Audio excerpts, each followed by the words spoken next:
Hello everyone, hello Kindred Spirits, and welcome to Serenity, Peace, and Comfort. Today's video is the third in a series. I am on a journey to transition my kitchen from made in China to made in America. And I decided every couple of months I would check in and just let you know some things that I've picked up that might inspire you to transition your kitchen. Now, if you'd like to know more about this, watch my first two videos and they will kind of give you the background information on why I'm doing this and why I think you should do it too. So let's begin. Just a couple of items today that I wanted to share with you. First is this mug that I found online, and it's handmade by a company called Prairie. You can see their logo here, MP. And the artist is JT, and his initials are on the bottom there. I don't know if you can pick that up. But I so appreciate this. Being American made, it's really quite hefty. This is like something you can pass down because this is not going to crack. This is made to last. And it's just, what a lovely, wonderful mug. I've really wanted American-made mugs because all the mugs in my closet are made in China, and you know, we don't know, is there lead in it? We don't know what's in it. So I am really looking for very nice looking, well-made mugs made in America, and I found it. Now, the cost, I will admit, was a little pricey, but it is handmade. And best of all, the company, Prairie, is owned by Half Pint, Melissa Gilbert from Little House on the Prairie. So go on to her site and check out her company. And when you do and you order from her, you get a lovely letter. And a lot of the things on her site are homemade, homespun, charming, and worth your time, and I believe worth your money. I think she's putting out some really wonderful stuff. So check that out. Again, I am not being sponsored. I've said that in all my past videos, and I just want to share with you products and things that I think will enrich you in your life. Next is a Pyrex bowl. And why do I want a Pyrex bowl? Well, I've always wanted Pyrex. I've never had any Pyrex, and I really wanted some vintage because I think they're so pretty, so well made. And the bottom has all the legit, can you see that? It has all the legit information, made in Corning, New York. It's microwave safe. It's really, it must be like brand new because it has absolutely no scars whatsoever. I mean, it's a beautiful piece. And the interesting thing is, I went months ago to this antique shop.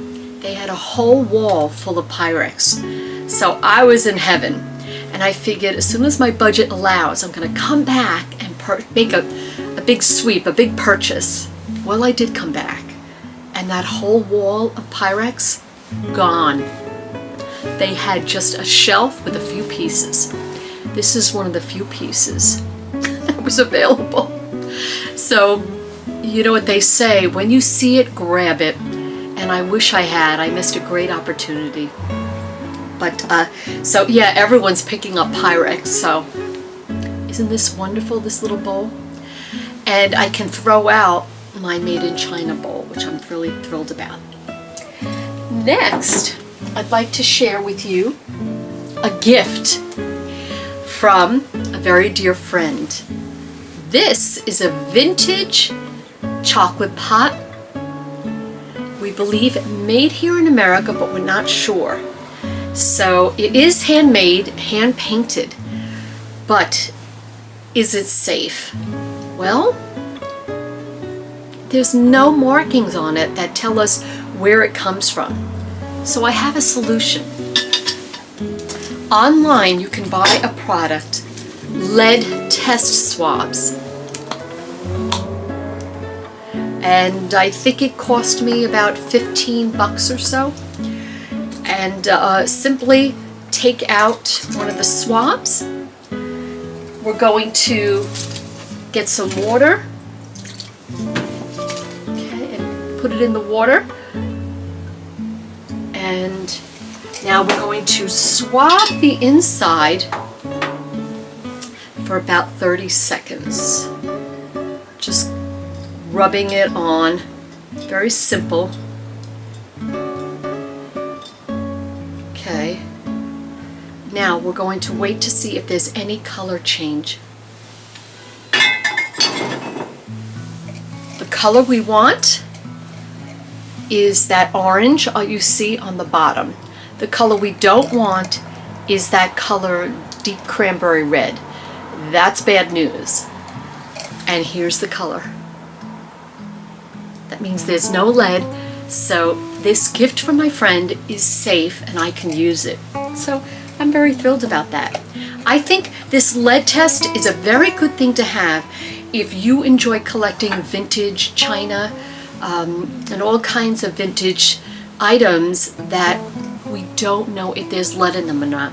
We assume nowadays that there's no lead in anything, but that's not really necessarily true. In the 70s there was a law that said no lead in paint, but that doesn't mean there's no lead in dishes, cups, so it's always good to check if there's some doubt there.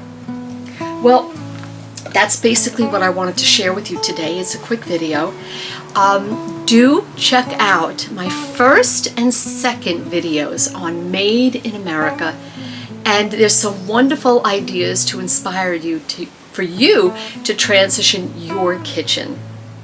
Let me know what you think about this, and let me know if you have some great ideas of where to find Made in America products. Put it in the comments and it'll help everybody. Well, until I see you next time, God bless.